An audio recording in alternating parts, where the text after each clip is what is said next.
Assalamualaikum warahmatullahi wabarakatuh. Bagaimana kakak-kakak semua kabarnya? Semoga tetap dalam keadaan sehat dan semangat ya.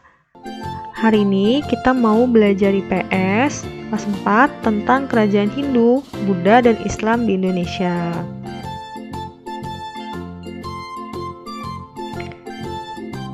Sebelum lahirnya Indonesia, negara kita terdiri atas banyak kerajaan. Kerajaan-kerajaan tersebut ada yang bercorak Hindu, Buddha, dan juga ada yang bercorak agama Islam. Setiap kerajaan dipimpin oleh raja-raja yang kisahnya diceritakan dalam berbagai peninggalan sejarah. Yang pertama ada kerajaan yang bercorak agama Hindu. Kerajaan yang bercorak agama Hindu yang pertama adalah Kerajaan Kutai, yang berdiri pada abad ke-5 Masehi atau sekitar tahun 400 Masehi. Kerajaan Kutai terletak di Kalimantan. Raja yang terbesarnya adalah Raja Mulawarman. Dia adalah raja yang dermawan yang menyedekahkan 20.000 ekor sapi kepada kaum Brahmana. Sikap kepahlawanan dari Raja Mulawarman yang dapat kita contoh adalah adil dan bijaksana, taat menjalankan ajaran agama serta mencintai rakyatnya, dan yang terakhir adalah dermawan. Nah, ini adalah candi peninggalan Kerajaan Kutai dan juga Yupa atau prasasti peninggalan Kerajaan Kutai. Prasasti adalah batu yang ditulis. Biasanya pada zaman kerajaan ini untuk membuktikan bahwa kerajaan tersebut ada pada zaman itu. Gitu. Jadi prasasti adalah batu yang ditulis atau diukir. Selanjutnya ada Kerajaan Singosari yang berdiri pada tahun 1222 Masehi. Kerajaan Singosari terletak di Jawa Timur. Ketika berada di kepemimpinan Raja Kertanegara, Raja Kertanegara bercita-cita untuk mempersatukan Nusantara. Sikap kepahlawanan dari Raja Kertanegara yang dapat kita contoh adalah pantang menyerah dalam menyatukan Nusantara. Yang kedua, berani dan tegas menolak untuk tunduk kepada bangsa Mongol. Nah, ini adalah salah satu peninggalan Kerajaan Singosari, yaitu Candi Singosari. Selanjutnya, ada Kerajaan Majapahit yang berdiri pada abad ke-14 atau pada tahun 1293 Masehi. Kerajaan Majapahit berpusat di Jawa Timur di bawah kepemimpinan Raja Hayam Wuruk. Kerajaan Majapahit menjadi kerajaan yang damai, kuat, dan disegani. Raja Hayam Wuruk dibantu oleh Patih Gajah Mada yang mengucapkan Sumpah Palapa demi menyatukan wilayah Nusantara di bawah kekuasaan Kerajaan Majapahit. Sikap kepahlawanan dari Raja Hayam Wuruk yang dapat kita contoh adalah bijaksana, adil, berani, dan pantang menyerah. Nah, ini adalah Candi Penataran, salah satu peninggalan Kerajaan Majapahit. Selanjutnya ada Kerajaan Tarumanegara yang berdiri pada abad ke-4 atau sekitar tahun 300 Masehi. Kerajaan Tarumanegara berpusat di Jawa Barat. Raja terbesarnya adalah Raja Purnawarman. Peristiwa penting pada saat Raja Purnawarman menjadi raja yang paling terkenal atau disegani adalah membangun saluran air dan memberantas perompak. Peninggalan dari Raja Purnawarman yaitu Prasasti Ciaruten. Sikap kepahlawanan dari Raja Purnawarman yang dapat kita contoh adalah berjiwa pemimpin, gagah berani, dan peduli terhadap rakyat. Ini adalah Prasasti Ciaruten yang merupakan salah satu peninggalan Kerajaan Tarumanegara. Selanjutnya adalah kerajaan yang bercorak Buddha. Yang pertama ada Kerajaan Sriwijaya yang berdiri pada abad ke-7 Masehi atau sekitar tahun 650 Masehi. Kerajaan Sriwijaya berpusat di Sumatera Selatan. Raja terbesarnya adalah Raja Bala Putradewa.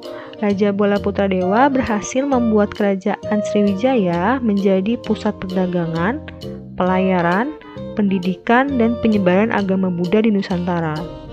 Sikap kepahlawanan dari Raja Bala Putradewa yang pertama jujur dan disiplin dalam memimpin rakyat. Yang kedua adil dan bijaksana dalam menegakkan hukum. Nah, ini adalah Prasasti Kedukan Bukit yang merupakan salah satu peninggalan Kerajaan Sriwijaya. Selanjutnya ada Kerajaan Kalingga yang berdiri pada abad ke-6 Masehi atau pada tahun 594 Masehi. Kerajaan Kalingga berpusat di Jawa Tengah. Pemimpin terbesarnya adalah Ratu Simo. Pada masa pemerintahannya, hukum ditegaskan dengan tegas dan seadil-adilnya. Sikap kepahlawanan dari Ratu Simo yang dapat kita contoh adalah gagah dan berani, tegas dan adil, serta berjiwa kesatria. Nah, ini adalah salah satu peninggalan kerajaan Kalingga, yaitu Prasasti Tukmas. Selanjutnya ada Kerajaan Mataram kuno yang berdiri pada abad ke-8 Masehi atau sekitar tahun 700 Masehi. Kerajaan Mataram kuno berpusat di Jawa Tengah. Pemimpin terbesarnya adalah Raja Samaratungga. Peristiwa penting yang terjadi yaitu pembangunan Candi Borobudur. Candi Borobudur merupakan peninggalan sumber sejarah yang akhirnya menjadi objek wisata. Candi Borobudur juga merupakan candi bercorak Hindu yang terbesar di Indonesia. Sikap kepahlawanan dari Raja Samaratungga yang dapat kita contoh adalah gagah dan berani, penuh semangat, dan pantang menyerah. Nah, ini adalah Candi Borobudur yang merupakan salah satu peninggalan kerajaan Mataram kuno. Selanjutnya ada kerajaan yang bercorak agama Islam. Yang pertama, Kerajaan Samudra Pasai yang berdiri pada tahun 1267 Masehi. Kerajaan Samudra Pasai berpusat di Nanggro Aceh Darussalam. Pemimpin terbesarnya adalah Sultan Malik Al-Saleh. Sikap kepahlawanan dari Sultan Malik Al-Saleh yang pertama adalah gagah berani. Kemudian beliau pantang menyerah dan juga penuh semangat. Ini adalah makam Sultan Malik Al-Saleh yang berada di Nanggro Aceh Darussalam. Selanjutnya ada Kerajaan Aceh yang berdiri pada tahun 1496. Kerajaan Aceh berpusat di Nanggro Aceh Darussalam. Pemimpin terbesarnya adalah Sultan Iskandar Muda yang memimpin pada tahun 1607 sampai 1636. Pada masa pemerintahannya, Kerajaan Aceh Darussalam mencapai puncak kejayaan dan menjadi pusat perdagangan yang ramai. Sikap kepahlawanan dari Sultan Iskandar Muda yang dapat kita contoh adalah bekerja keras, pantang menyerah, dan cinta tanah air karena melawan penjajah. Nah, ini adalah Masjid Raya Baitur Rahman yang merupakan salah satu peninggalan kerajaan Aceh. Selanjutnya ada Kerajaan Demak yang berdiri pada tahun 1475. Kerajaan Demak berpusat di Jawa Tengah. Pemimpin terbesarnya adalah Raden Patah. Kerajaan Demak merupakan kerajaan Islam pertama di Pulau Jawa. Sikap kepahlawanan dari Raden Patah yang dapat kita contoh adalah menghormati umat beragama dan beliau berani melawan penjajah. Ini adalah Masjid Agung Demak yang merupakan masjid tertua yang ada di Pulau Jawa dan juga salah satu peninggalan Kerajaan Demak. Selanjutnya ada Kerajaan Banten yang berdiri pada tahun 1526. Kerajaan Banten berpusat di Banten. Pemimpin terbesarnya adalah Sultan Ageng Tirayasa. Sikap kepahlawanan yang dapat kita contoh dari Sultan Ageng Tirayasa yaitu bekerja sama, rela berkorban, gagah berani, pantang menyerah, dan penuh semangat. Nah, ini adalah Masjid Agung Banten yang merupakan salah satu peninggalan Kerajaan Banten. Selanjutnya ada Kerajaan Ternate yang berdiri pada tahun 1257. Kerajaan Ternate berpusat di Ternate. Kerajaan Ternate merupakan kerajaan tertua di Nusantara. Pemimpin terbesarnya adalah Sultan Hairun. Pada tahun 1565 Masehi, Sultan Hairun menyerang Portugis, tetapi kemudian ia terbunuh pada tahun 1570 Masehi.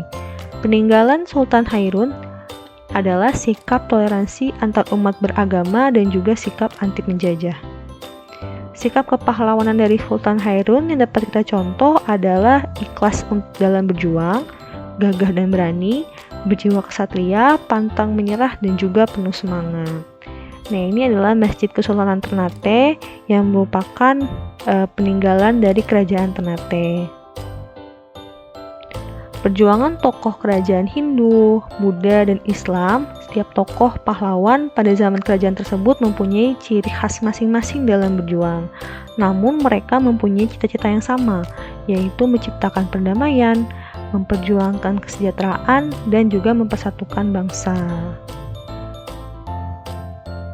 Alhamdulillah, pelajaran kita hari ini sudah selesai. Terima kasih kepada kakak-kakak yang sudah menyimak video ini sampai akhir. Tetap semangat dan tetap jaga kesehatan ya kakak-kakak semua. Assalamualaikum warahmatullahi wabarakatuh.